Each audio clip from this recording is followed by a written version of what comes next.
ہم بات کرتے ہیں انشاءاللہ کہ گناہوں کے جو ہے وہ اثرات کیا ہیں انسان کی زندگی میں، اور کیوں انہیں چھوڑنا چاہیے اور کیوں ہمیں موٹیویٹڈ رہنا چاہیے انشاءاللہ کہ گناہوں سے بندہ دور رہے۔ سب سے پہلی بات تو یہ سمجھ لیں، دیکھیں کہ گناہ کی نیچر ہی ایسی ہے کہ وہ آپ کو نقصان دے۔ یہ اس لیے نہیں ہے کہ اللہ آپ کو پنش کر رہا ہے، اللہ تو انسان کو پنش کرنا چاہتا ہی نہیں۔ قرآن میں سورہ نساء میں اللہ کہتے ہیں اللہ تمہیں پنش کر کے کیا کرے گا اگر تم اللہ کے ماننے والے اور اللہ سے استغفار کرتے ہو، اللہ کا شکر کرتے ہو۔ اصل میں تو انسان خود پنش کرتا ہے اپنے آپ کو۔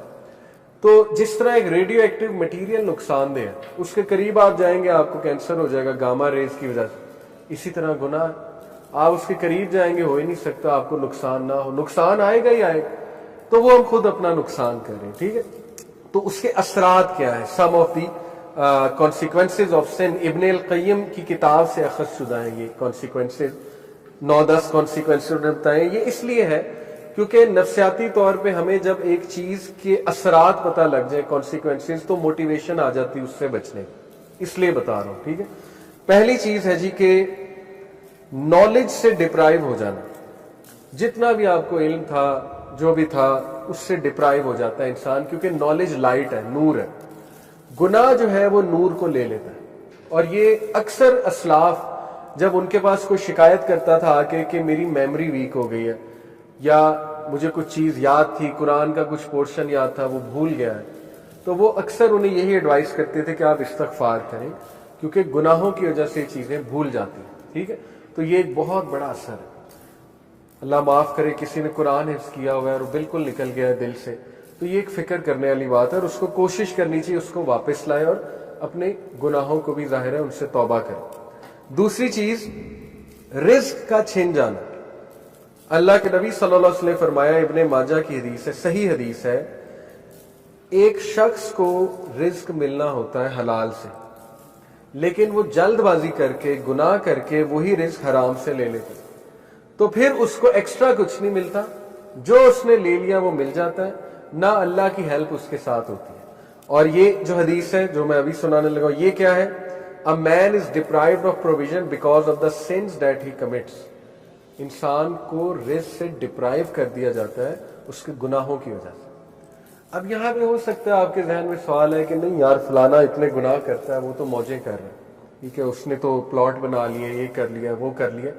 تو دیکھیں رزق 4 طرح کا ہوتا ہے: financial wealth, emotional wealth, social wealth, time wealth.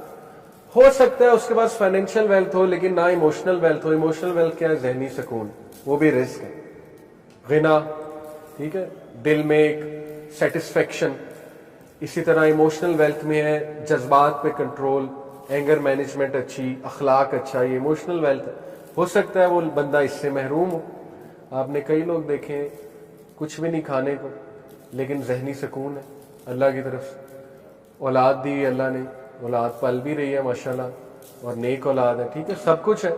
تو کیا یہ رزق نہیں ہے؟ بالکل ہے۔ سوشل ویلتھ اسی کو کہتے ہیں کہ آپ کی اولاد اچھی ہے، آپ کی بیوی اچھی ہے، آپ کا جو ہے وہ گھر والے اچھے ہیں، آپ کے ساتھ لائل لوگ جمع ہو گئے، تو وہ بھی رزق ہے۔